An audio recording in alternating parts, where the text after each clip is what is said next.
जय बोलिए महावीर भगवान की जय। जय बोलिए अनंत सिद्ध परमेष्ठी भगवानों की जय। जय बोलिए आचार्य भगवान तत्वार सूत्र प्रणेता श्री उमा स्वामी जी महाराज की जय। जय बोलिए आचार्य भगवान गुरुदेव श्री विमल सागर जी महाराज की जय। जय बोलिए इस युग के प्रथमाचार्य श्री शारद चक्रवर्ती शांति सागर जी महाराज की जय। जय बोलिए आचार्य भगवान गुरुदेव श्री विद्यानंद जी महाराज की जय। सभी को जय जिनेन्द्र, जय दुजड़ंदो। हम सभी लोग तत्वार सूत्र का स्वाध्याय कर रहे हैं। 121 नंबर की कक्षा आज आपके समक्ष लगने जा रही है।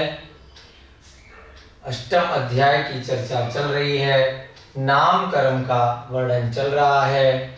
42 नाम कर्म की प्रकृतियां होती हैं, तो प्रत्येक प्रकृति का क्या क्या प्रकार होता है, उसका क्या आधार है, उसका क्या मतलब है, ये हम पिछली कक्षा से सीख रहे हैं। आज की कक्षा प्रारंभ करने से पहले प्रतिदिन की भांति हम सभी लोग सबसे पहले मंगलाचरण करेंगे और फिर जो हमने नाम कर्म की प्रकृतियां पर घात तक हमने 17 प्रकृतियां देख ली थी, उसके आगे से आज हम देखेंगे। सभी लोग हाथ जोड़ लीजिए, एक साथ मिलकर के मंगलाचरण करेंगे। मोक्ष मार्गस्य नेतारं वेतारं कर्म भूव्रतां ज्ञातारं विश्वतत्त्वानां वन्दे तद्गुण लब्धये वन्दे तद्गुण लब्धये वन्दे तद्गुण लब्धये। जय बोलिए आचार्य भगवान श्री उमा स्वामी जी महाराज की जय। चलिए सभी लोग अष्टम अध्याय निकाल लेंगे और यहाँ पर एक एक करके के सूत्रों का वाचन करेंगे। अब तक जो सूत्र किए हैं, मिथ्या दर्शिना विरति प्रमाद कषाय योगा बंध हेतवः सकषायत्वाज जीवः कर्मणो योग्यान उद्गला नादत्ते स बंधः प्रकृति स्थित्यनुभव प्रदेशास् तद्विधयः आद्यो ज्ञान दर्शनावरण वेदिनीय मोहनीयायुर्नाम गोत्रांतराया पंचनवद्यष्टाविंशति चतुर्द्विचत्वारिंशत् द्विपंचभेदा यथाक्रमम् मतिश्रुतावधि मनः पर्यय केवलानां चक्षुर्वधि केवलानां निद्रा निद्रा निद्रा प्रचला प्रचला प्रचला स्त्यान ग्रध्यश्च स 10 द्वेध्ये दर्शन चारित्र मोहनीया कषाय कषाय वेदनीयाख्या त्रिद्विनव षोडश भेदा सम्यक् मिथ्यात् तदुभयान्य कषाय कषायौ हास्यरतिरति शोक भय जुगुप्सा स्त्री पुण्य पुंसक भेदा अनंतानुबंध प्रत्याख्यान प्रत्याख्यान संजुलन विकल्पाश्चैकशः क्रोधमान माया लोभः नारक तैर्ययोर मानुष देवानी गति जाति शरीरांगोपांग निर्माण बंधन संघात संस्थान सहनन स्पर्श रस गंध वर्णानुपूर्वया गुरु लघुपघात परघाता तपो द्योतोच्छ्वास विहायो गतयः प्रत्येक शरीर त्रस सुभग सुस्वर शुभ सूक्ष्म पर्याप्ति स्थिरादे यश कीर्ति सेत्राणि तीर्थंकरत्वं च। इस प्रकार से हमारा 11वें सूत्र की चर्चा यहाँ पर चल रही है, जिसमें कि हमने 42 नामकर्म की प्रकृतियों में से कुछ प्रकृतियां 17 तक हमने देख ली थी। कल की कक्षा में कुछ थोड़ा तकनीकी कमी आने के कारण आवाज़ रिकॉर्ड नहीं हो पाई, तो इस कारण से कल की जो कक्षा की थी वो फिर से आज आपके लिए दोबारा से उसको ली जा रही है। तो इसी बोर्ड पे आप देख रहे होंगे कुछ आगे के सूत्र भी लिखे हुए हैं, क्योंकि कल ये हो गए थे जो यहाँ पे लाइव थे, तो उन्होंने तो अटेंड कर लिया, परंतु तकनीकी कारण से कुछ रिकॉर्डिंग में प्रॉब्लम आई, जिस कारण से फिर से यहाँ पर आपके समक्ष कल जो कक्षा में पढ़ाया गया था वो फिर से कराने का यहाँ पर प्रयास कर रहे हैं, जिससे जो लोग ऑनलाइन क्लासेस कर रहे हैं उनको किसी भी प्रकार की कोई दिक्कत नहीं है। चलिए, कोई दिक्कत नहीं है। जो लोग लाइव यहाँ पर क्लास कर रहे हैं उनका फिर से रिवीजन हो जाएगा, बहुत अच्छी बात है।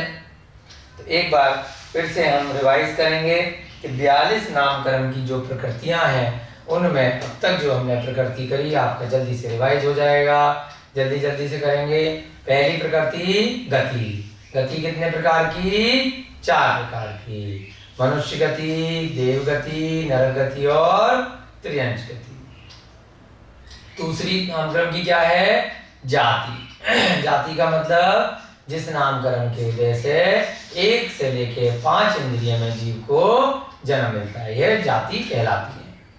शरीर 5 प्रकार का ये शरीर होता है, ये भी नामकरण की वजह से मिलता है। कार्मण शरीर, तेजस शरीर जो अनादिकाल से प्रत्येक संसारी जीव के लगा हुआ है, उसके ऊपर औदारिक, व्यक्रियक और आहारक। मनुष्य, त्रियंश इत्यादि के औदारिक होता है, देवनारकियों की व्यक्रियक होता है। उन्हीं महाराज के विशेष अवस्था में एक पुतला निकलता है तो उसको आहारक शरीर कहते हैं। उसके बाद अंगोपांग, जिसके कारण से ऊपरी अंगों का निर्माण होता है। कार्बन और तेजस तो आत्मा के साथ अंदर ही है, बाकी ऊपरी अंग कौन कौन से हैं? औदारिक, व्यक्रियक और आहारक। तो ये 3 अंगोपांग के प्रकार हुए। उसके बाद निर्माण, जिस नामकरण से यथास्थान अंगों का निर्माण होता है। कंधा कंधे की जगह, मुंह मुंह की जगह, ये सब चीजें किस कारण से हैं? निर्माण नामकरण के कारण। बंधन, जिसके कारण से 5 शरीर के पुद्गल अणु आपस में मिलके रहते हैं, जुड़े हुए हैं। सबसे अंदर कार्बन, तेजस, फिर उसके ऊपर औदारिक, व्यक्रियक या फिर आहारक, ये सब एक से एक मिले हुए जॉइंट में रहते हैं। इन सब के अंदर आत्मा बसी रहती है। संघात, जिसके वजह से ये जितने भी शरीर मिले हुए हैं ये छिद्र रहित हैं, चिपके हुए हैं, भेद नहीं है इनमें, गैप नहीं है। जैसे यहाँ से मान लीजिए जॉइंट है तो हाथ अलग जगह नहीं है, ये पूरा जुड़ा हुआ है। तो ये किस कारण से है? संघात के कारण। फिर अगला हमने देखा था संस्थान। इसके हमने 6 प्रकार देखे थे।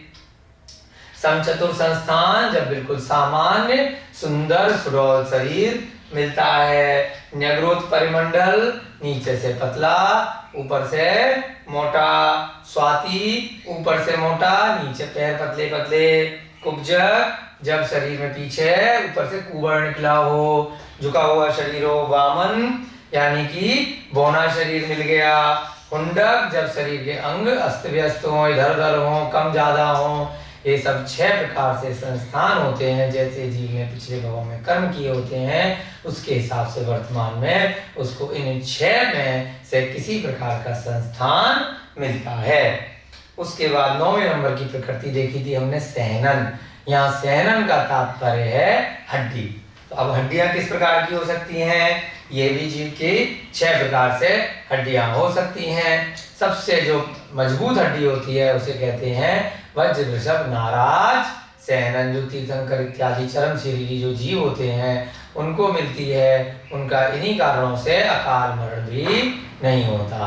अपनी आयु को पूरा करने के बाद ही उन जीवों का मरण होता है। तो वज्र का मतलब क्या है? एक ऐसी धातु है, ऐसी वस्तु है, ऐसा पुद्गल है जो किसी भी दूसरी चीज से तोड़ा नहीं जा सकता, उसका खंडन नहीं किया जा सकता। नाराज माने आपको बताया था जो एक हड्डी से दूसरी हड्डी का जोड़ है, वहां पर कब्जे की तरह से कोई चीज अलग से लगाई है तो उसको क्या बोलेंगे?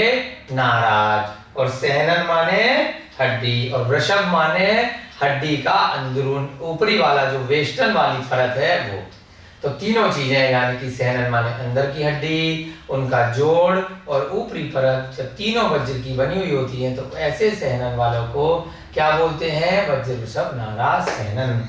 दूसरा हमने देखा वज्र नाराज सहनन, इसमें से वृषभ यानी कि ऊपरी वाली परत हटा दी। यहाँ पे वृषभ का मतलब बैल से नहीं है, यहाँ वृषभ का मतलब क्या है? हड्डी का ऊपरी भाग, ऊपरी परत, वेष्टन। वज्र नाराज सहनन। अब वज्र की क्या बनी हुई है? खाली ये जो कील बनी हुई है, ये बीच में जोड़ है ये, और अंदर की हड्डी, ये दो चीज वज्र की हैं। ऊपर वाली जो वेष्टन है वो सामान्य है, तो उसको क्या बोलते हैं? वज्र नाराज सहनन। इसके बाद क्या देखा? नाराज सहनन। अब यहाँ पे वज्र का कुछ भी नहीं है, जोड़ भी है और हड्डियां भी हैं, ये दो चीजें हैं और सामान्य रूप से हैं, आम लोगों की जैसे हम सभी की भी होती हैं, तो इनको क्या बोलते हैं? नाराज सहनन। अर्ध नाराज सहनन यानी कि जो जोड़ है वो अर्ध कीलित हैं, हड्डियों की जो संधियां हैं, संधि एक हड्डी से दूसरी हड्डी को जो जोड़ा गया है उसको संधि या जोड़ बोलते हैं, वो अर्ध कीलित है, तो उसे क्या बोलेंगे? अर्ध नाराज। अब मान लीजिए जैसे दरवाजे में हमने कब्जा लगाया तो उसमें 4 कीलें लगानी है, 4 लगा के मान लीजिए अगर 2 लगाई तो थोड़ा हल्का जोड़ रहेगा, तो ऐसे लोगों की हड्डी जल्दी टूट जाती है, जल्दी मुड़ जाती है, अर्ध नाराज सहनन उसे बोलते हैं। उसके बाद कीलक सहनन, एक हड्डी से दूसरी हड्डी अलग से जोड़ न लगा के डायरेक्ट कील से जॉइंट लगा दिया, एक चीज से दूसरी चीज को जोड़ना है, पेज से मान लीजिए डायरेक्ट जोड़ दिया तो उसे क्या बोलते हैं? कीलक सहनन। और नाराज में अलग से एक कब्जा टाइप का लगा होता है। उसके बाद असंप्राप्तिका सप्राटिका सहनन, जब एक हड्डी से दूसरी हड्डी न कील से जुड़ी है न नाराज यानी कि न अलग से जोड़ से जुड़ी है, कैसे जुड़ी है? नसों के माध्यम से। जैसे हमने उदाहरण देखा था कि एक डंडे से दूसरा डंडा रस्सियों से जोड़ दिया तो थोड़ा कम मजबूत है, कील से जोड़ दिया और ज्यादा मजबूत है, और अलग से बीच में एक जॉइंट लगा दिया और उसमें भी कीलें साथ में लगा दी तो और ज्यादा मजबूत हो जाता है। तो असंप्राप्तिका सप्राटिका सहनन में क्या होता है? नसों से हड्डियां एक दूसरे से बंधी रहती हैं। उसके बाद 10वां हमने प्रकृति देखी थी स्पर्श, नामकरण की प्रकृति है ये भी, जिससे शरीर में 6 प्रकार से स्पर्श का अनुभव होता है। हल्का भारी, रूखा चिकना, ठंडा गरम, कठोर नरम, इन 6 प्रकारों से शरीर से स्पर्श का अनुभव होता है।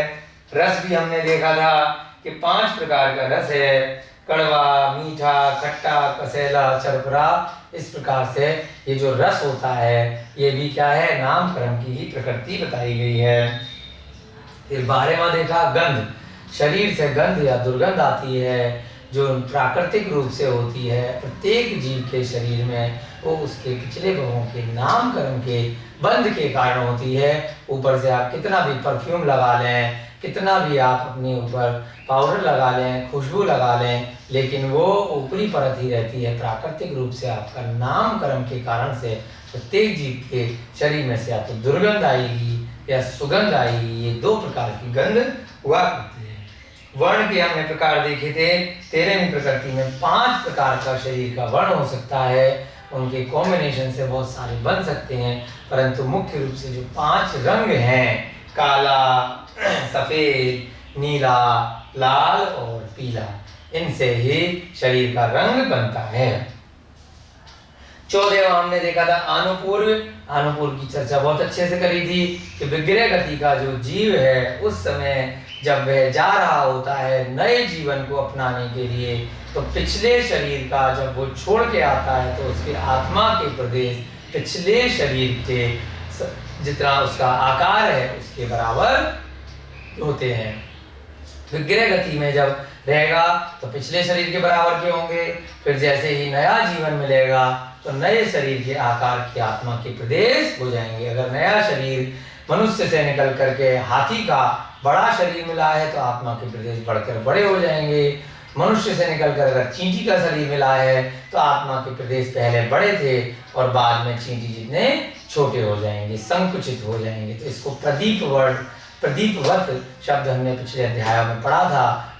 जो आत्मा के प्रदेश हैं वो अपने पिछले शरीर के आकार के बराबर होते हैं। विग्रह गति में जब वो 1, 2, 3 समय में रास्ते में होती है आत्मा और अगला जीवन ले रही होती है, चौथे समय में निश्चित रूप से कहीं ना कहीं इस 3 लोक में वह आत्मा कहीं ना कहीं किसी शरीर को ग्रहण कर लेती है। अब जो जीव मुक्त होते हैं वहाँ तो एक समय में ही सीधे आत्मा सिद्ध शिला में पहुंच जाती है, और जो अंतिम शरीर था उसके बराबर सिद्ध शिला में आगे के अनादिकाल के लिए वो अब एक स्थान पर स्थापित हो जाता है। तो जिस विग्रह गति में वह आत्मा के प्रदेश होते हैं उसके लिए क्या शब्द प्रयोग किया? आनुपूर्व नामकरण के कारण से ऐसा होता है। अगुरु लघु, गुरु माने भारी, लघु माने हल्का, गुरु माने बड़ा भी होता है, लघु माने छोटा भी होता है।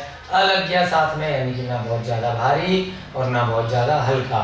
ये जो शरीर है लोहे की तरह भारी नहीं है और रुई की तरह हल्का नहीं है। ये किस नामकरण की वजह से? अगुरु लघु नामकरण के कारण से ऐसा होता है। 16वें नंबर का हमने देखा उपघात, यानी कि जब ऐसा शरीर मिल जाना कि अपना ही घात में स्वयं कारण बन जाए, जैसे कि अपने ही सींग कहीं जाके झाड़ियों में उलझ गए, अपने ही जाल में मकड़ी जैसे खुद फंस गई, निकल ही नहीं पाई, है ना। अपने ही शरीर में ऐसी चीज थी जिससे स्वयं का घात हो गया, है ना। तो क्या कहलाता है ये? उपघात नामकरण।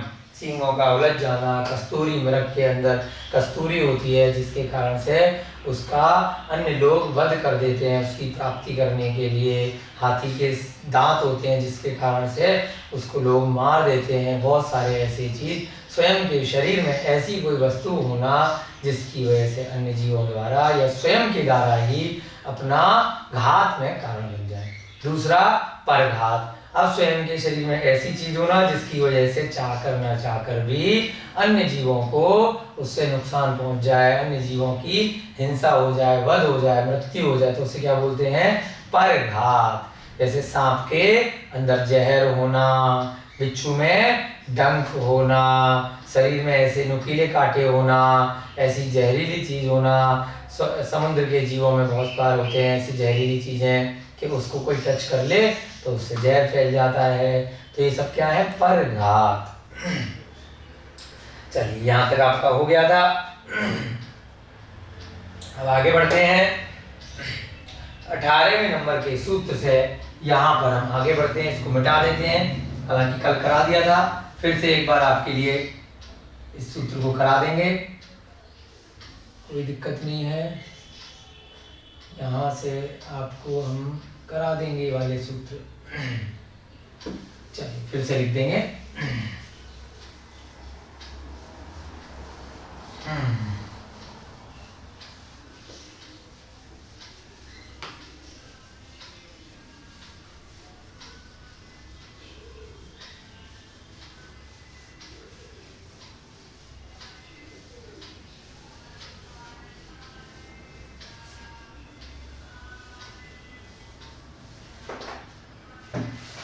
आतप नामकरण। 18वें नंबर का प्रकृति है आतप। आतप का नाम आपने पहले भी कई बार सुना हुआ है। आतप नामकरण क्या होता है? पिछले भवों में ऐसे नामकरण का बंद कर लिया जिसके कारण से जो शरीर मिलेगा उससे उष्णता निकलेगी, गर्मी निकलेगी। तो अब ऐसी जगह जाकर के पैदा होना पड़ जाएगा जहां से आतप नामकरण के कारण से आपके शरीर से प्रकाश निकलेगा, उष्ण प्रकाश निकलेगा। जैसे कि सूर्य के विमान में पैदा होने वाले जो भूमि का एक जीव हैं उनसे जो किरणें निकलती हैं वो सब क्या है? आतप नामकरण के उदय से वो भूमि का एक जीव है। पहले भी आपको कई बार इसका उदाहरण दिया जा चुका है कि सूर्य कोई आग का गोला नहीं है, सूर्य पे कोई हाइड्रोजन गैस बॉम्ब नहीं है जो 2000 करोड़ वर्ष बाद या 200 करोड़ वर्ष बाद समाप्त हो जाने वाला है। जैसा कि बहुत सारे वैज्ञानिकों ने अपनी काल्पनिक कथाओं में आप लोगों को बताया है और आप लोगों ने अपने विद्यालय इत्यादि में भी पढ़ा है। जैसे स्टीफन हॉकिंस की थ्योरी चलती है और अन्य वैज्ञानिकों की भी थ्योरी चलती है। वो एक कल्पना मात्र का विषय है, उसका अरिहंत भगवान की वाणी से, केवल ज्ञान से कोई लेना देना नहीं है। सच्चाई क्या है, सत्य क्या है कि वहां पर आतप नामकरण के उदय से पैदा होने वाले भूमि का एक जीव है। जिनके शरीर से ऐसा प्रकाश निकलता है और वह प्रकाश यहाँ तक पहुँचता है। उसमें उष्णता होती है। वो कभी समाप्त क्यों नहीं होने वाला? क्योंकि हमेशा अनादिकाल से जीवों की उत्पत्ति होती रही है और अपना अपना समय भोग करके वो जीव मरण को प्राप्त होकर दूसरी पर्याय में चले जाते हैं और नए नए जीव वहाँ पर उत्पन्न होते रहते हैं। तो उस स्थान पर कभी भी जीवों की कमी नहीं हो सकती। अनादि से अनंत तक ये संसार ऐसे ही चल रहा है और हमेशा चलता रहेगा। इसका विपरीत दूसरा क्या है? उद्योत नाम। अब ये कौन से हैं? जिनके शरीर से शीतल प्रकाश निकलता है, जैसे कि चंद्रमा के विमान पर उत्पन्न होने वाले भूमि का एक जीव। ये यहाँ ध्यान रखना है कि ये जो जीव हैं ये अग्नि का एक जीव नहीं है, इनकी पर्याय भूमि वाली है। इस संसार में जितनी भी जगह आपको दिखाई देती है, जितनी भी धरती दिखाई देती है, वो सभी भूमि का एक जीवों से बनी हुई होती है। तो ऐसे ही जो चंद्रमा का प्रकाश है वह शीतल प्रकाश होता है। किस कारण से होता है? इस उद्योत नामकरण के कारण से। कई बार कुछ मच्छर, जुगनू इत्यादि भी आपने देखे होंगे रात में टिमटिमाते हुए, उनसे भी बहुत गर्मी नहीं निकलती। तो शीतल प्रकाश ही थोड़ी थोड़ी देर में कई बार निकला करता है। तो वहाँ भी आप समझने के लिए उसको कह सकते हैं कि उद्योत नामकरण की वजह से होता होगा।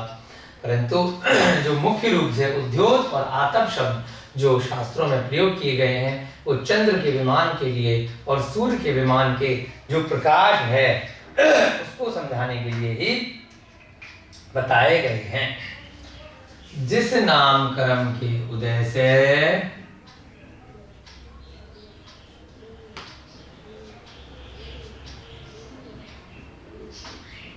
उष्ण यानी कि गर्म शरीर मिले उसे क्या बोलते हैं? आतप।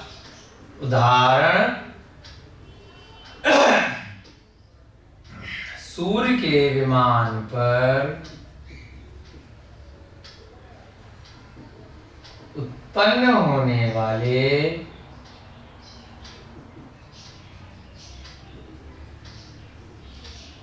भूमि का एक इंद्रिय जीव।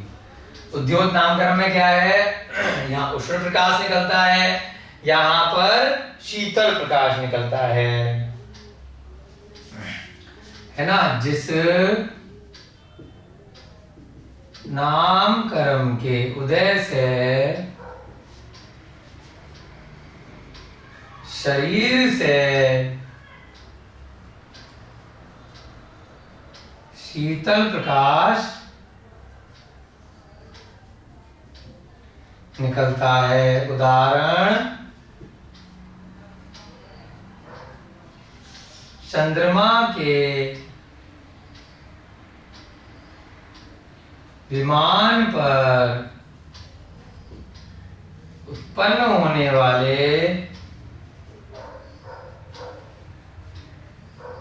एक इंद्रिय भूमि का एक जीव।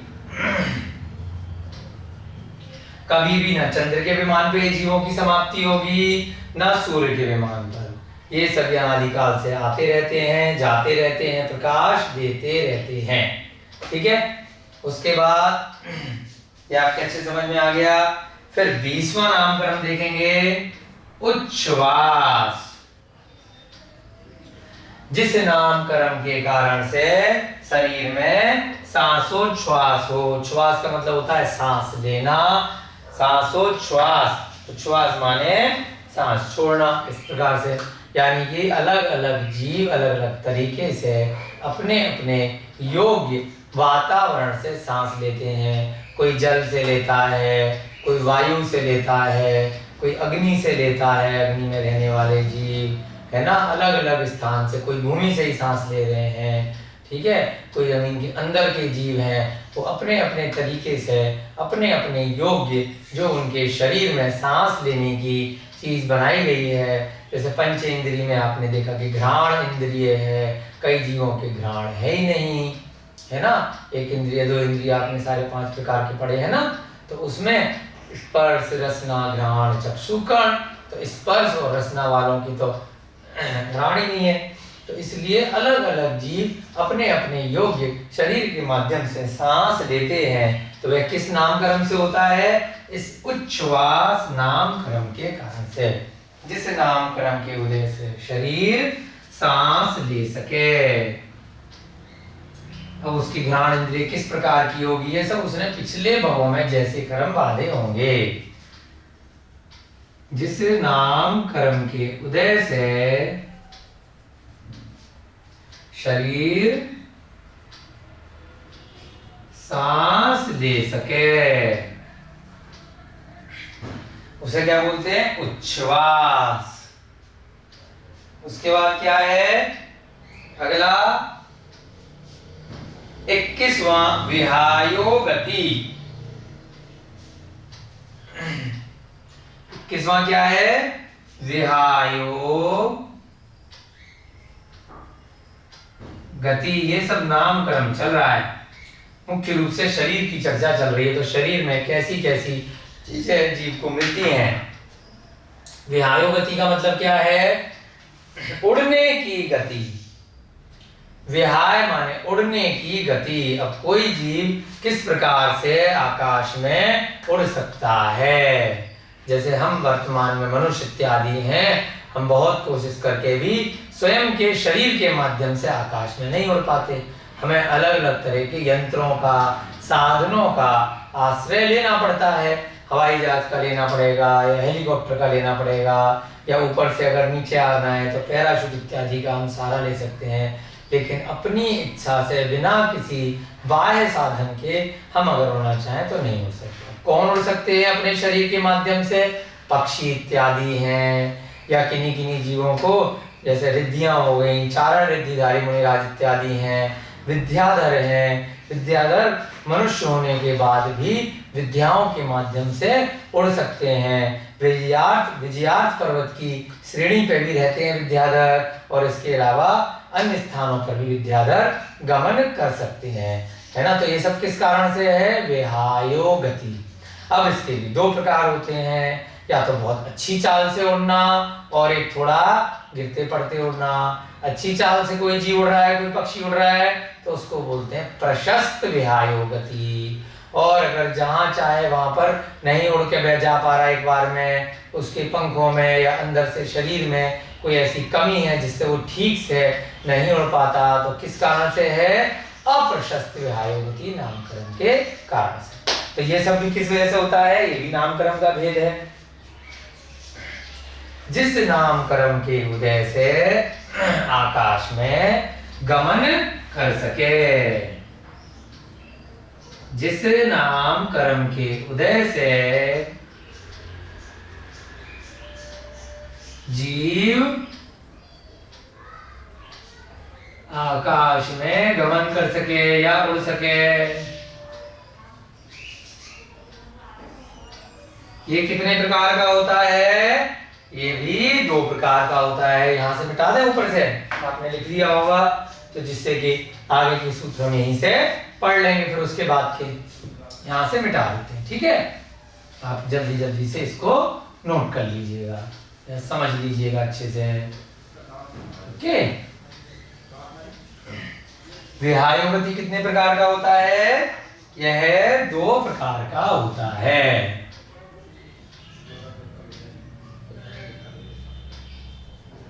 पहला प्रशस्त, यानी कि जब बहुत अच्छी चाल से उड़ सका, बहुत अच्छी चाल से उड़ना, कोई दिक्कत नहीं आना।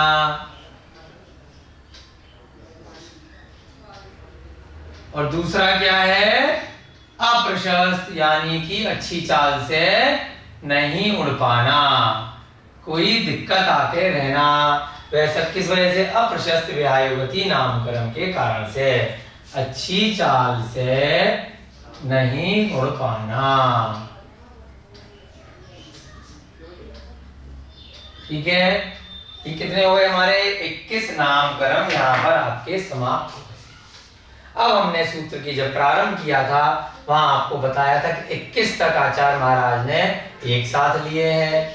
उसके बाद 10 सूत्र अलग से लेकर के उसके साथ सेत्राणी शब्द का प्रयोग किया है, तो 10 सूत्र और उनके साथ में सेत्राणी यानी कि उसके 10 विपरीत, तो 20 सूत्र अलग हो गए, 21 यहाँ तक हो गए और उसके बाद 20 41 हो गए और 42वें के लिए तीर्थंकरत्वम अलग से एक सूत्र बनाया कि तीर्थंकर नाम कर्म प्रकृति का कोई विपरीत नहीं है, वो अलग से है। तो ऐसे 42 यहाँ पर नाम कर्म की प्रकृति है।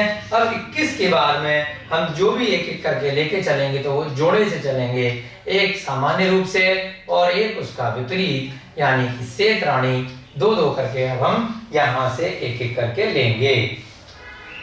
चलिए 22वें के साथ 23वां दोनों एक साथ लेंगे, ऐसे ही 24 25 फिर 26 27 ऐसे दो दो के जोड़े में हम लोग यहाँ पर सूत्र एक एक करके एक साथ समझेंगे।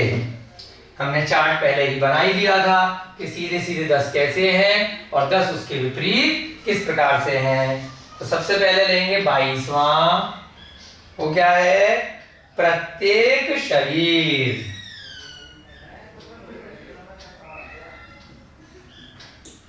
उसका विपरीत क्या है? प्रत्येक शरीर का विपरीत प्रत्येक शरीर का साधारण शरीर। अब ये जोड़े में हो गया, ये सामान्य हो गया और ये उसका सेत्राणी यानी विपरीत हो गया। प्रत्येक शरीर का क्या मतलब होता है?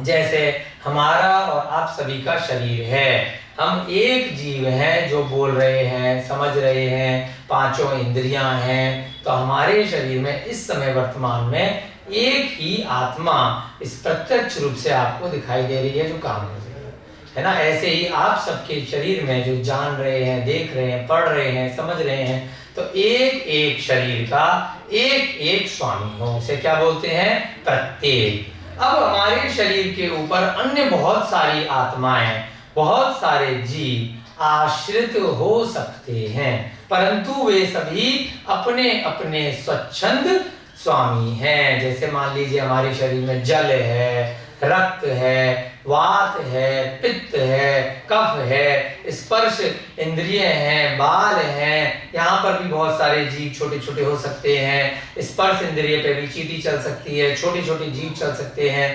अंदर जल के अंदर या रक्त के अंदर किसी भी प्रकार के जीव हो सकते हैं, स्थावर जीव भी हो सकते हैं और त्रस जीव भी, छोटे मोटे कीड़े भी जैसे पेट में हो जाते हैं, वो सभी भी इस शरीर पर आश्रित हो सकते हैं।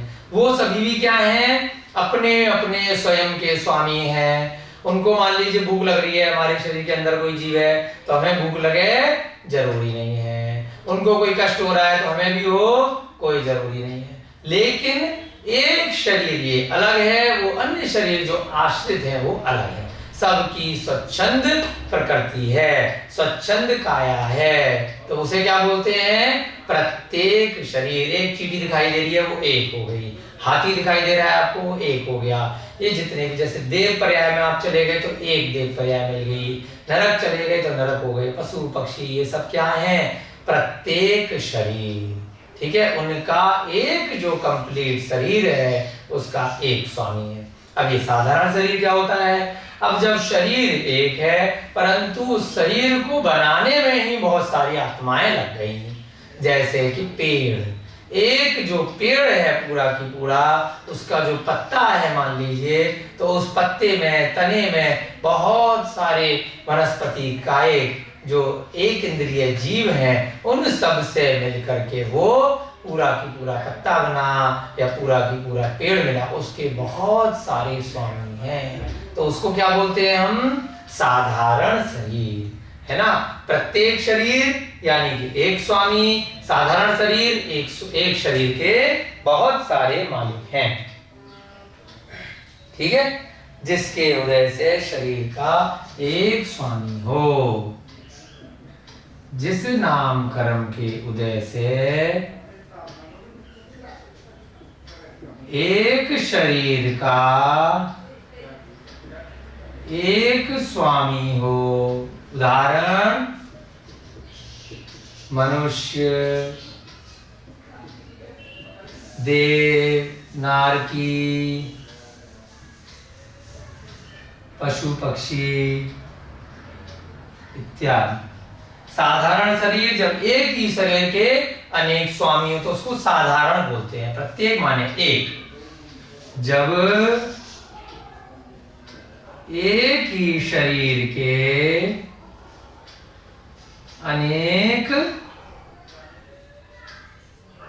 स्वामी हो, उदाहरण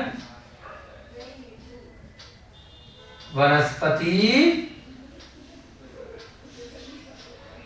कायिक जीव। उनमें एक ही वनस्पति के बहुत सारे स्वामी हुआ करते हैं। ये इसका विपरीत हो गया। अब कौन सा लेंगे हम? यहाँ पर 24 और 25 एक साथ लेंगे। नीचे से मिटा देते हैं।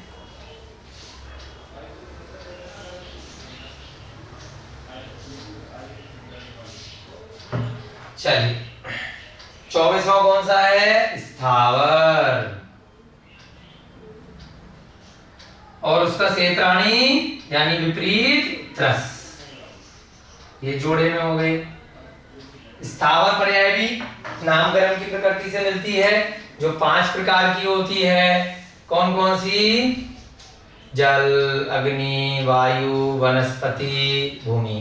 ये सारी की सारी जो 5 प्रकार की स्थावर पर्याय हैं, वो स्थावर नामकरण के उदय से मिलती हैं। इनके अतिरिक्त जो त्रस वाली पर्याय है, यानी कि 2 इंद्रिय से 5 इंद्रिय के जितने भी जीव हैं, उसमें देव भी आ गए, नारकी भी आ गए, मनुष्य भी आ गए, और स्थावर के अतिरिक्त बाकी बचे हुए जो त्र्यंच हैं, पशु पक्षी इत्यादि हैं, वो सब आ गए 2 इंद्रिय से लेकर 5 इंद्रिय तक। चींटी, मक्खी, मच्छर, वो सब त्रस में आ गए। तो किस नामकरण की उदय से? स्थावर यानी एक इंद्रिय पर्याय मिले। जिस नामकरण के उदय से एक इंद्रिय पर्याय मिले। कौन कौन सी बताइए? अग्नि, जल, वायु, भूमि, वनस्पति। त्रस मतलब जिस नामकरण के उदय से त्रस पर्याय मिले, यानी कि 2 से लेकर के 5 इंद्रिय तक की। जिस नामकरण के उदय से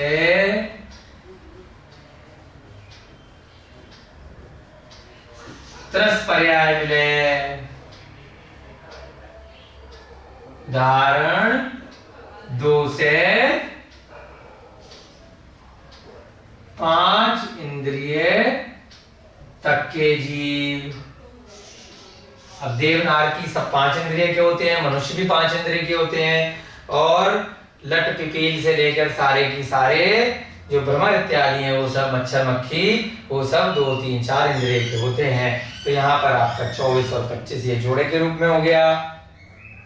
इसके बाद है आपका, हम यहीं से देख लेंगे, ये कल की कक्षा में लिखवाया था, परंतु अभी जैसे बताया रिकॉर्डिंग प्रॉपर न होने के कारण से आपको दोबारा बता रहे हैं। तो ये 2-2 के जोड़े के माध्यम से हम यहीं पर एक एक करके देखेंगे, और आप लोग यहाँ से इसको अच्छे से नोट कर सकते हैं। 26वां सूत्र है, 26वां जो नामकरण की प्रकृति है, उसका क्या नाम है? सुभग, और उसका विपरीत दुर्भग। अब सुभग का क्या मतलब होता है? जब जिस नामकरण के उदय से ऐसा शरीर मिले जिससे अन्य जीव आपको देख करके प्रीति उत्पन्न करें, यानी कि आपके साथ अच्छे से व्यवहार करें, आपके प्रति आकर्षित हों, आपसे बात करने का उनका मन करे, आपसे मिलने का मन करे, आपके साथ अच्छा व्यवहार करें। वो किस वजह से होगा?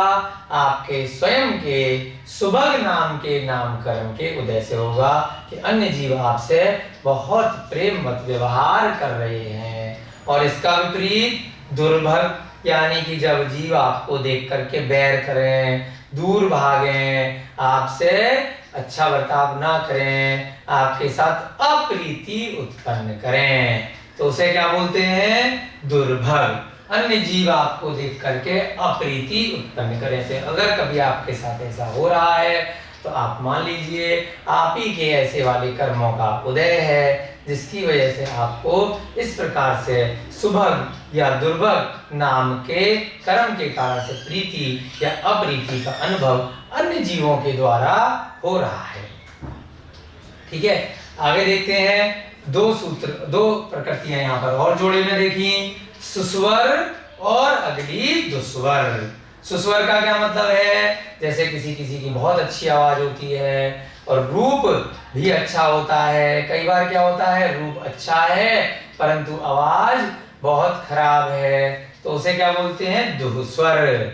सुस्वर का मतलब अच्छी, उत्तम, कर्णप्रिय आवाज मिलती है।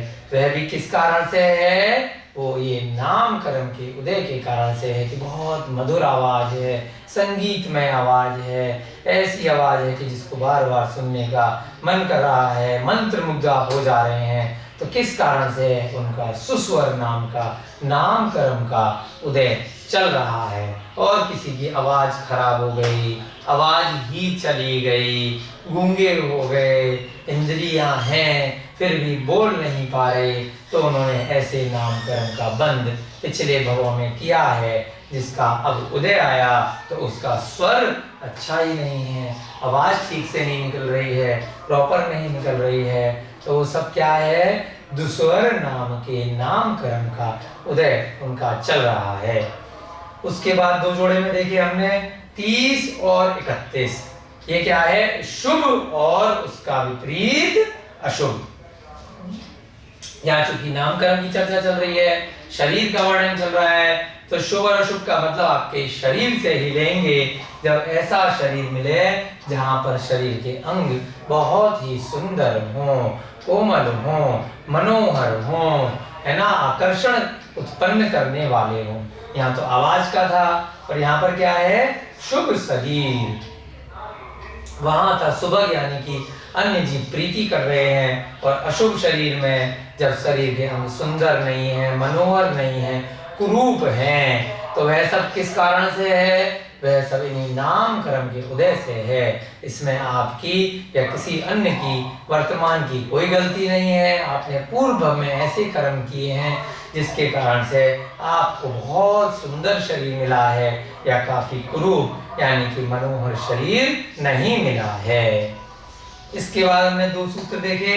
32वें नंबर का सूत्र सूक्ष्म और उसका विपरीत 33वें नंबर का सूत्र बादर। सूक्ष्म का मतलब क्या होता है? जैसे स्थावर जीव यहाँ पे देखा था, ऐसे ही बहुत ही छोटा शरीर मिलना, सूक्ष्म जीव भी इनको बोलते हैं। इतना सूक्ष्म शरीर मिलना कि ना किसी के द्वारा रोका जा सके और ना ही अन्य जीवों को रोक सके, ना स्वयं बाधित हो, ना अन्य को बाधा उत्पन्न कर सके।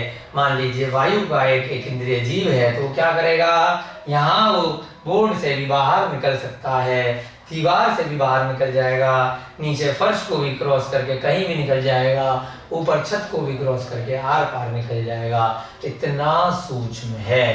कौन सा? जो सूक्ष्म नाम कर्म के उदय से उत्पन्न होने वाला सूक्ष्म जीव है, वह कहीं भी रोका नहीं जा सकता, ना ही अपनी वजह से, अपने शरीर की वजह से किसी अन्य जीव को रोक सकता है। उसके बाद बादर, यानी कि ऐसा स्थूल शरीर जो स्वयं भी रोका जा सके और अन्य को भी रोक सके। सूक्ष्म जीव के अतिरिक्त जितने भी जीव हैं जो स्थान घेरते हैं, चाहे चींटी ही क्यों ना हो या हम मनुष्य ही क्यों ना हो, हम सब कौन से हैं? बादर शरीर वाले हैं, स्थूल शरीर वाले हैं, जो अन्य को भी रोक सकते हैं और अन्य के द्वारा रोके भी जा सकते हैं, है ना। अब हम चाहें तो यहाँ पे ये दीवार है, तो हम इसको तोड़ करके शरीर के माध्यम से ऐसे ही आर पार नहीं जा सकते, यानी कि हमें कोई दूसरा पुद्गल रोक सकता है। और हम चाहें कहीं खड़े हो जाएं तो दूसरा भी हमारे आर पार बड़ा जीव नहीं निकल सकता। तो स्वयं भी रोके जा सकें और अन्य को भी रोक सकें तो उन्हें क्या बोलते हैं? बाधर। किसका विपरीत है? सूक्ष्म का। तो यहाँ पर इस प्रकार से हमारे 33 सूत्र हो गए। आगे की चर्चा बढ़ाते हैं। चलिए यहाँ से मिटा देते हैं। आपको आपने नोट कर लिया होगा, इसको भी आपको थोड़ा शीघ्र करा दिया है क्योंकि कल नोट करा दिया था। आज आप इसको अच्छे से समझ के नोट कर लीजिए। चलिए 2-2 के जोड़े में हम आगे बढ़ रहे हैं। 33 सूत्रों की चर्चा यहाँ पर हमारी हो चुकी है। इसके बाद हम देखने जा रहे हैं 34वां और उसके साथ में 35वां। 34वीं नामक्रम की प्रकृति क्या है? पर्याप्ति। इस शब्द का प्रयोग पहले भी पिछले अध्याय में एक बार हो चुका है। उसके बाद इसका विपरीत है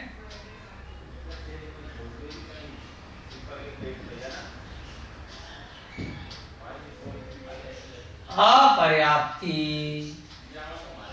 पर्याप्ति 6 प्रकार की होती है। 6 प्रकार की: आहार, शरीर, इंद्रियां, सांस, भाषा और मन। अब जिस जीव के जितनी उसकी इंद्रियां हैं उसके हिसाब से उसकी जितनी पर्याप्तियां हैं वो सब जब पूरी होती हैं तो उसे क्या बोलते हैं? पर्याप्ति नामकरण के कारण। अपर्याप्ति यानी कि उसके योग्यता के अनुसार जो पर्याप्ति होनी चाहिए थी वह नहीं है, एक भी पर्याप्ति पूरी नहीं है, तो उसे क्या बोलते हैं? अपर्याप्ति। पर्याप्ति शब्द का पहले भी प्रयोग किया जा चुका है। यह 6 प्रकार की होती है। जब योग्यता के अनुसार वो जिस इंद्रिय में पैदा हुआ है, योग्यता के अनुसार पर्याप्तियां पूरी हों।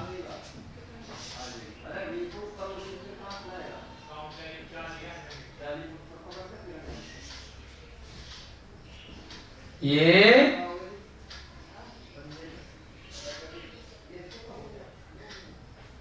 6 प्रकार की होती हैं। कौन कौन सी?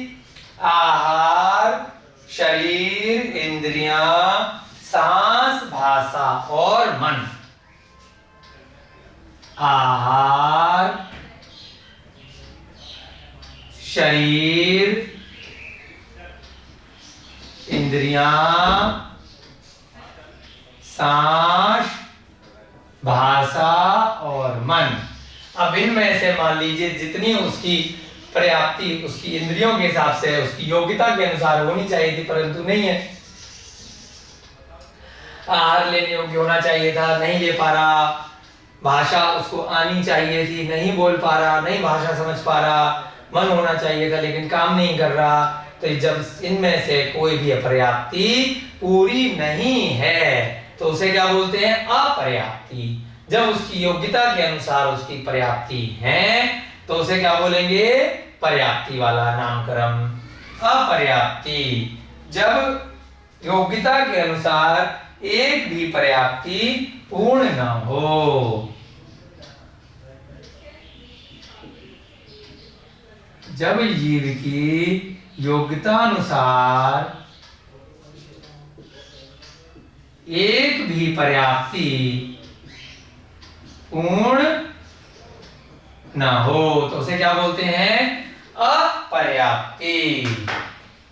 ठीक है, आ गया समझ में? शब्द पहले भी आया पिछले सूत्रों पिछले अध्याय में।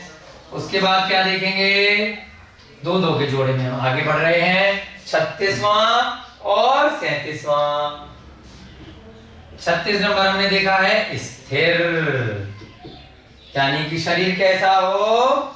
जब शरीर के अंदर रस, रक्त, मांस, वात, पित्त, कफ स्थिर हों, यानी कि जो शरीर के अंदर योग्य चीजें हैं जिससे शरीर की रचना होती है, उसका भोजन इत्यादि होता है, वह शरीर जीव के कारण से कुछ काल तक जीवित रहता है, क्रियाकलाप कर सकता है। आत्मा उस शरीर में उस अवधि के लिए रुकती है। तो तो शरीर के अंदर जो वात पित्त कफ इत्यादि होते हैं वह सभी अपने अपने योग्य स्थान पर स्थिर हैं। जहाँ रक्त को होना है वहाँ रक्त है, जहाँ वात है, जहाँ पित्त है, जहाँ कफ है ना, ये सब अपने अपने योग्य स्थान पर है।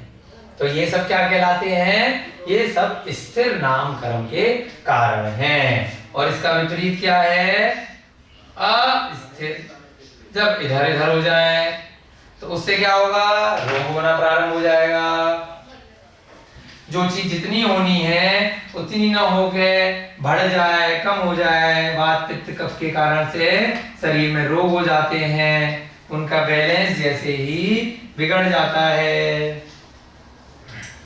ठीक है, सारे की सारे जो उपचार केंद्र है वो इन्हीं चीजों पर काम करते हैं, आयुर्वेद के और इत्यादि, स्थिर और अस्थिर, है ना। कई बार आपने सुना होगा कि फेफड़ों में जल भर गया। अब जल तो शरीर में वैसे भी है, फिर फेफड़ों में भर गया, व्यक्ति बीमार पड़ गया, कफ आ गया, पस जम गया कहीं पर, ये सब क्या है? अस्थिर हो गई चीजें।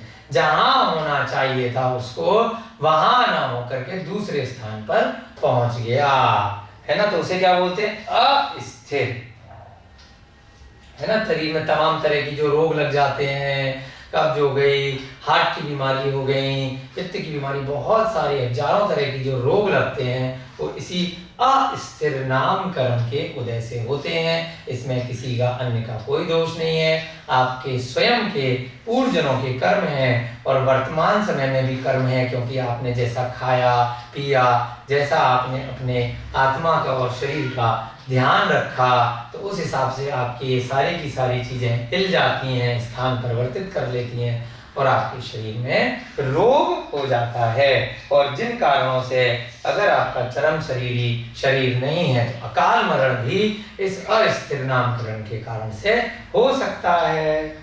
स्थिर जब शरीर में रस, रक्त, मांस, वात, पित्त, कफ आदि स्थिर हों।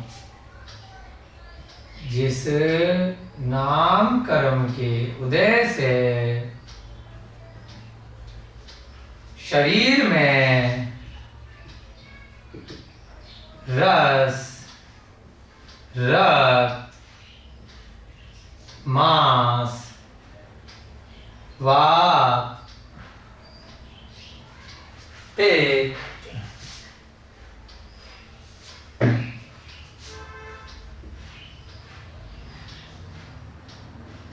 कफ आदि जिस स्थान पर होना चाहिए उसी स्थान पर स्थिर हों। अस्थिर जब उपर्युक्त अपने यथा स्थान पर स्थिर नहीं हों। जब उपर्युक्त अपने यथा स्थान पर स्थिर नहीं हो।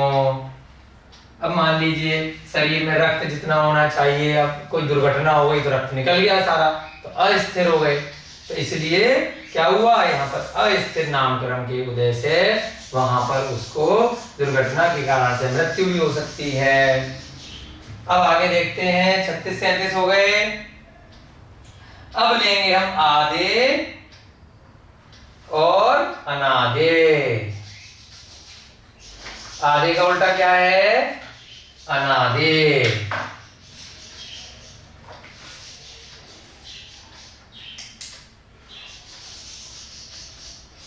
आधे का विपरीत अनाधे।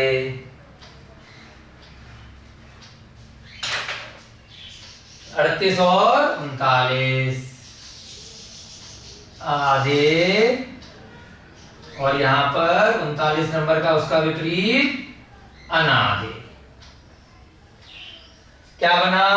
आधे का तात्पर्य था जब शरीर में बहुत प्रभाव हो, जैसे तीर्थंकर इत्यादि की होती है, कामदेव की होती है।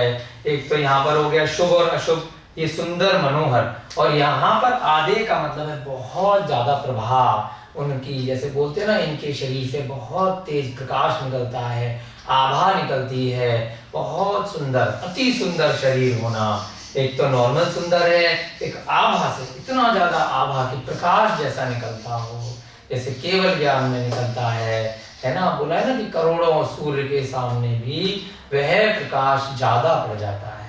तो ऐसे शरीर से आभा निकलती है, तो उसे क्या बोलते हैं? आदे नाम कर्म के उदय से। जब शरीर प्रभा युक्त हो, प्रकाश युक्त हो, जिस नाम कर्म के उदय से शरीर आभा यानी कि प्रकाश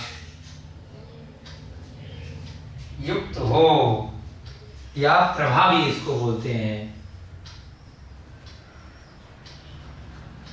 है ना। इसको आप आकर्षित वाला शरीर या अट्रैक्टिव भी बोल सकते हैं। आकर्षण पैदा करने वाला हो, यानी कि बहुत, इंग्लिश में आप लिख सकते हैं अट्रैक्टिव, जैसे बोलते हैं अट्रैक्टिव हो या आकर्षण करने वाला हो। अनादि का क्या मतलब है? जब शरीर की आभा बहुत फीकी हो, आभा से रहित हो, वह सब शरीर कैसे कहलाते हैं? अनादि।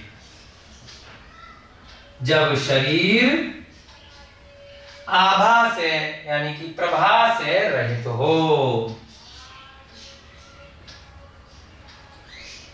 सामान्य लोगों का शरीर, उसे क्या बोलते हैं? अनादि। जैसे हम लोगों का शरीर है, कोई ऐसी आभा प्रकाश नहीं है, तो कैसा है? अनादि। आदि मतलब बहुत प्रकाश है। केवली भगवान का, तीर्थंकर भगवानों का, कामदेव, चक्रवर्ती इत्यादियों का शरीर बहुत आभा वाला होता है, उनके पूर्व जन्मों के नामकरण के उदय से ऐसा होता है। चलिए आगे देखते हैं। 39 हो गए, 2-3 और रह गए, बस आज की कक्षा में पूरा करने का प्रयास करेंगे। 40वां यहां से मिटा देते हैं। आपने नोट कर ही लिया होगा इसको।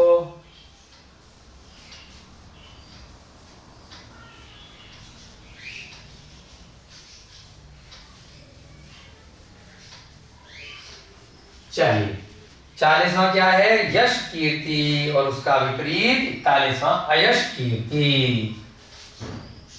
40 यशः कीर्ति, यश माने यश फैलना।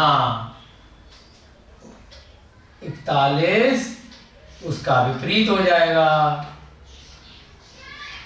अयश कीर्ति, यानी कि बहुत यश फैलता है, कि कोई व्यक्ति बहुत ख्यातिमान होता है, पॉपुलर हो जाता है उसके अच्छे गुणों के कारण से। यहाँ पर ऐसा नहीं है किसी ने चोरी करी, डकैती करी, मर्डर किया और उसका नाम पूरे जगत में फेमस हो गया तो उसका यश फैल गया। ये नेगेटिव वाले यश की यहाँ पर बात नहीं हो रही है, सकारात्मक वाला उसके गुणों की बात हो रही है, उसके दुर्गुण की बात नहीं हो रही है। गुणों के कारण से जब उसका पूरा यश, उसकी कीर्ति सारे जगत में फैलती है, तो किस नामकरण की वजह से? यश कीर्ति। जब गुणों के कारण से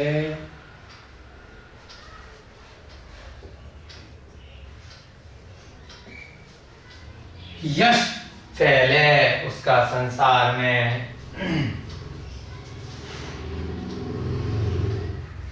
यश फैलता है, उसका नाम होता है कि इन्होंने बहुत अच्छा काम किया, बहुत तप किया है, बहुत इन्होंने अपने कर्मों की निर्जरा की है, ख्याति प्राप्त होती है। जो बड़े बड़े मुनि महाराज हैं, बड़े बड़े यशस्वी सम्राट हैं, जो गुणों के कारण से अगर यश फैलता है तो उसकी यश कीर्ति कहलाएगी।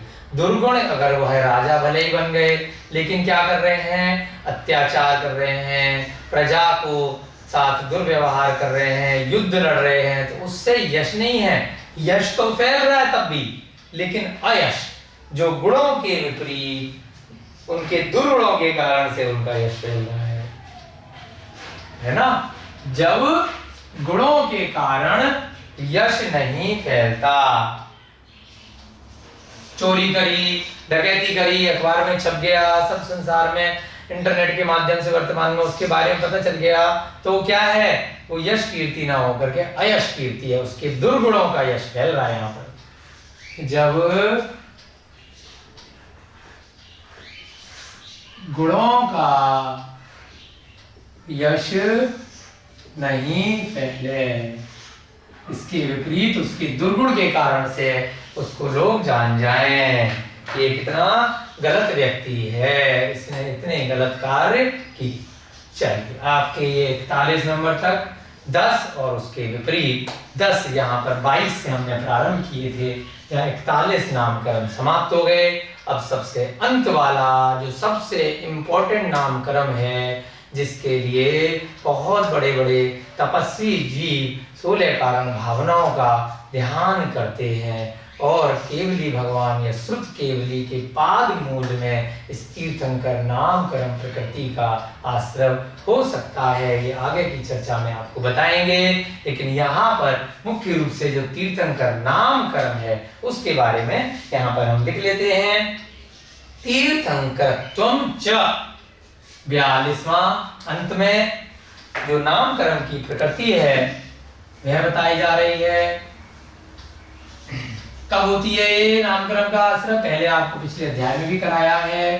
केवली और शुद्ध केवली के पाद मूल में जब कोई भी जीव 16 कारण भावनाओं का ध्यान करता है, सम्यक दर्शन से इतना ज्यादा सहित है और अपनी ध्यान अवस्था में इतना आगे बढ़ता जाता है कि आगे के भवों के लिए उसे तीर्थंकर नामकरण प्रकृति का आश्रय हो जाता है। जैसे कि वर्तमान में हमने वर्तमान युग में उदाहरणों में देखा है कि राजा श्रेणिक के जीव को तीर्थंकर बनना है, अगली पर्याय में महापदम नाम के पहले तीर्थंकर बनेंगे, जबकि वर्तमान में कहाँ है, नरक गति में। उसके बाद भी उन्होंने पिछले भव में भगवान महावीर के सानिध्य में जब समूह शरण में बैठे तो वहां पर उनको ऐसी तीर्थंकर नाम प्रकृति का आश्रय हो गया। ऐसे ही कृष्ण के जीव का भी उदाहरण आया है, निर्मल कुमार के नाम से उनका अगली पर्याय में तीर्थंकर का पद मिलेगा। ऐसे ही रावण को भी मिलेगा। बहुत सारे वर्तमान युग के ग्रंथों में उदाहरण इस प्रकार से आए हैं। लक्ष्मण के जीव का भी आया है। तो ये सब इसी नामकरण के कारण से है। जब तीर्थंकरत्वम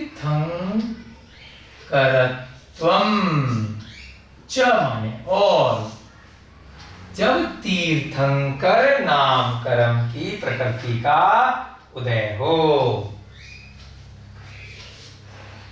जिस नामकरण के उदय से तीर्थंकर का पद मिले, ये मात्र क्या है, उस पर्याय के लिए एक पद है। जब तीर्थंकर भी अपना आयु कर्म का नाश करते हैं तो वह भी कहाँ पहुंच जाते हैं, सिद्ध शिला पर। जैसे अन्य आम केवली पहुंचे वैसे ही वहां पर सभी सिद्ध भगवानों की आत्माएं एक समान होती हैं। ये पद भी कब तक है, जब तक वे संसार में हैं, तब तक तीर्थंकर को क्या मिलेगा, एक विशेष पद मिलेगा, उनका समूह शरण लगेगा, है ना। उनके पंच कल्याणक हो सकते हैं। यदि भरत ऐरावत क्षेत्र के हैं, विदेह के हैं, तो उनकी योग्यता के अनुसार उनके कल्याणक इत्यादि होते हैं, है ना। तीर्थंकर का पद क्या होता है, पिछले भावों में बंद किस प्रकार से करते हैं, केवली शुद्ध केवली के पाद मूल में ये बंद होता है, तीर्थंकर का पद मिले। अर्थात तीर्थंकर का पद विशेष क्यों होता है, अरिहंत तो बनते ही हैं, साथ में क्या होता है, उनके कल्याण भी होते हैं। अर्थात वे अरिहंत तो होते ही हैं, साथ में उनके कल्याणक भी होते हैं। मोक्ष कल्याणक है, ज्ञान कल्याणक है ना। उससे पहले तप कल्याणक है, उससे पहले उनका जन्म कल्याणक है और सबसे पहले गर्भ कल्याणक है। पहले भी आपको बताया है, विदेह क्षेत्र में जरूरी नहीं है कि ये सारे की सारे पांचों कल्याणक हों, परंतु भरत और ऐरावत क्षेत्र में पूरे 5 कल्याणक तीर्थंकरों के होते हैं। अब नामकरण का बंद कब किया था? केवली या शुद्ध केवली के पाद मूल में। चलिए, इस प्रकार से आपके ये 42 नामकरण की प्रकृतियां आज की कक्षा में यहाँ पे समाप्त हो रही हैं। आपकी कक्षा का समय भी आज हो रहा है। हमने ये नामकरण का जो 11वें नंबर का सूत्र है वो आज कंप्लीट कर लिया है। आगे के सूत्रों में जो बाकी के कर्म प्रकृतियां रह गई हैं, गोत्र की और अंतराय की, उनकी चर्चा करेंगे और किस किस कर्म का कितने कितने समय तक का उसका उदय आ सकता है, उसकी उत्कृष्ट स्थिति और जगन स्थिति बाकी के सूत्रों में इस अध्याय में आचार्य आगे बताई है। चलिए, आपका समय हो रहा है। जय बोलिए महावीर भगवान की जय। जय बोलिए अनंत अनंत सिद्ध परमेश्वरी भगवानों की जय। जय बोलिए तत्वार सूत्र प्रणेता आचार्य भगवान श्री उमा स्वामी जी महाराज की जय। जय बोलिए शिव के प्रथमाचार्य श्री चारित्र चक्रवर्ती शांति सागर जी महाराज की जय। जय बोलिए आचार्य भगवान गुरुदेव श्री विमल सागर जी महाराज की जय। जय बोलिए आचार्य भगवान गुरुदेव श्री विद्यानंद जी महाराज की जय। सभी को जय जिनेन्द्र, जय रूप जुड़ंदो।